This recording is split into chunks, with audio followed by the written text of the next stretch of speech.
গণ অধিকার পরিষদের সভাপতি মজলুম জননেতা ডাকসু ভিপি নুরুল হক নূর সহ আজকে এই অনুষ্ঠানে উপস্থিত সম্মানিত জাতীয় নেতৃবৃন্দ, সুধীবৃন্দ, সাংবাদিক বন্ধুগণ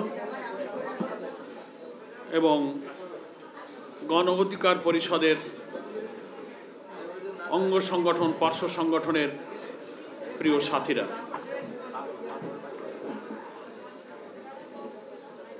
বাংলাদেশ জামাত ইসলামীর পক্ষ থেকে বিশেষ করে বাংলাদেশ জামাত ইসলামীর সম্মানিত আমির ডক্টর শফিকুর রহমানের পক্ষ থেকে গণ অধিকার পরিষদের এই চতুর্থ প্রতিষ্ঠা বার্ষিকীতে আমাদের আন্তরিক শুভেচ্ছা এবং অভিনন্দন জানাবার জন্যই আমরা আজকের এই অনুষ্ঠানে উপস্থিত হয়েছি। আমাদের সঙ্গে বাংলাদেশ জামাত ইসলামের সহকারী সেক্রেটারি জেনারেল মৌলানা আব্দুল হালিম এবং নির্বাহী পরিষদের সদস্য জনাব মোবারক হোসাইন আমার সঙ্গে উপস্থিত হয়েছেন।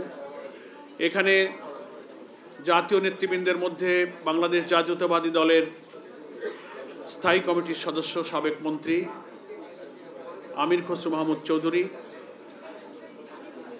বিএনপি চেয়ারপারসনের উপদেষ্টা মোয়াজ্জেম হোসেন আলাল ভাই সহ অনেক রাজনৈতিক দলের প্রিয় নেতৃবৃন্দ এখানে উপস্থিত আছেন।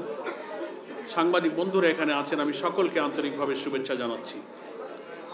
আসলে প্রতিষ্ঠা বার্ষিকীর অনুষ্ঠান এটা খুব একটা আলোচনা, কোনো বিষয়ভিত্তিক বক্তব্য, কোনো এজেন্ডা, কোনো সাবজেক্ট নয়, শুভেচ্ছা জানাবার একটা আনুষ্ঠানিকতা মাত্র। প্রত্যেকেরই রাজনৈতিক কর্মী হিসেবে আমাদের প্রতিদিনের যে ব্যস্ততম শিডিউল, সে কারণে আমিও খানিকটা ক্রমধারা লঙ্ঘন করে আগেই শুভেচ্ছা জানাবার জন্য অনুরোধ করেছিলাম। সুযোগ পেতে সে সুযোগ দেওয়ার জন্য আমি কৃতজ্ঞতা জানাচ্ছি। আমার প্রথম কথা হলো, যেটা আমি শুরুতেই বলেছি, এদেশের মানুষ জানে গণ অধিকার পরিষদ ছাত্র সমাজের একটি মৌলিক অধিকার আদায়ের সংগ্রামের মধ্য দিয়েই প্রতিষ্ঠিত হয় একটি রাজনৈতিক দল। এবং এই দলের যিনি সভাপতি, এদেশের মানুষ জানে সে অধিকার আদায় করতে গিয়ে ছাত্র জীবন থেকেই তার উপরে যে নিষ্ঠুর নির্যাতন চলেছে অস্বাভাবিক। ঢাকা বিশ্ববিদ্যালয়ের কেন্দ্রীয় ছাত্র সংসদের মতো একটা সম্মানিত জায়গায় ভিপি নির্বাচিত হওয়ার পরে তার উপরে শারীরিক যে নির্যাতন হয়েছে, পুলিশের যে নির্যাতন হয়েছে, এগুলো এদেশের মানুষ কিন্তু ভালোভাবে গ্রহণ করেনি। দেশবাসীর সহানুভূতি নুরুল হক নূরের প্রতি এসেছে। পুলিশ তার উপরে নির্যাতন করেছে। জুলাই গণ অভ্যুত্থানের এই আন্দোলনের সময় এদেশের অনেক জাতীয় নেতৃবৃন্দের সামনে আমার যারা বসে আছেন, আমির খসরু মাহমুদ চৌধুরী ভাই সহ আমি নিজে, নুরুল হক নূর, আমরা একই জায়গায় একই জেলে আমরা রিমান্ডে ছিলাম।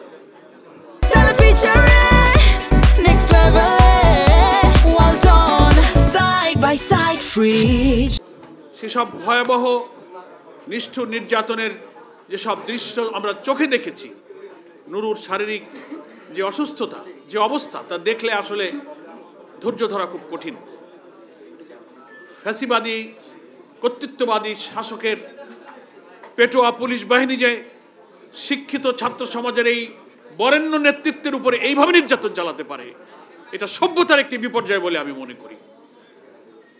তারপর ফ্যাসিবাদের বিদায়ের জন্য আমরা যে লড়াই করলাম, আমরা ভেবেছিলাম একটি জাতীয় নির্বাচনের মধ্য দিয়ে জনগণের নির্বাচিত প্রতিনিধির হাতে ক্ষমতা হস্তান্তর হলে একটা নতুন বাংলাদেশের স্বপ্ন আমাদের পূরণ হবে, সুশাসন পাবো, বাধাহীন পরিবেশে, গণতান্ত্রিক পরিবেশে রাজনৈতিক দল, সাংবাদিকরা তার মত প্রকাশের সুযোগ পাবে, রাজনীতি করার সুযোগ পাবে, ছাত্র সংগঠন অবাধ বাধাহীন পরিবেশে গণতান্ত্রিক পরিবেশ তারা ভোগ করবে। কিন্তু বিস্ময়ের ব্যাপার, অতি সম্প্রতি এই নুরুল হক নূরের উপরে আবার কিভাবে ফ্যাসিবাদ মুক্ত একটা সমাজে আবার যে নির্যাতন করা হয়েছে, সেটা জাতি বিস্মিত হয়েছে, স্তম্ভিত হয়েছে।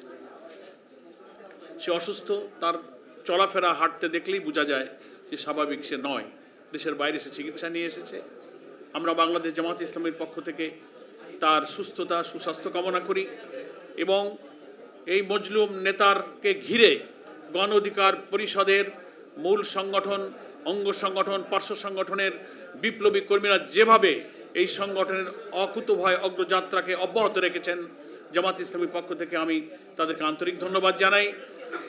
এবং সামনে জাতীয় নির্বাচনের যে অভিযাত্রা শুরু হয়েছে, সেই অভিযাত্রা যেন আবার ক্ষতিগ্রস্ত না হয়, সেজন্য মহান জাতীয় ঐক্যের যে দৃষ্টিভঙ্গিতে জুলাইয়ের যে চেতনা আমরা ধারণ করেছি, সেই চেতনাও যেন আমরা ধারণ করতে পারি। অনেক পরাশক্তি দেশে এবং ভেতরের নানান এজেন্সি ক্রিয়াশীল হবে।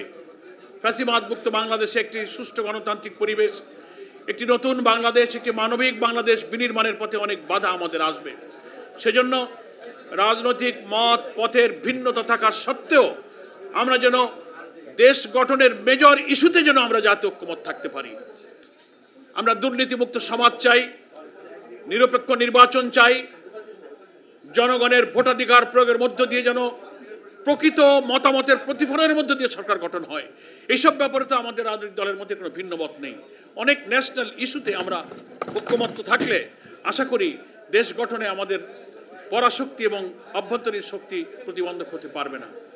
আমি আমার বক্তব্য আর না বাড়িয়ে সকল সুধীবৃন্দ, নেতৃবৃন্দ, সাংবাদিক বন্ধুদেরকে আজকে আমাদের সংগ্রামের রাজপথের সহযোদ্ধা হিসেবে গণ অধিকার পরিষদের প্রতিষ্ঠা বার্ষিকীতে যারা এসেছেন, জামাত ইসলামীর পক্ষ থেকে আবারও আন্তরিক শুভেচ্ছা ধন্যবাদ জানিয়ে আমি আমার বক্তব্য এখানেই শেষ করছি।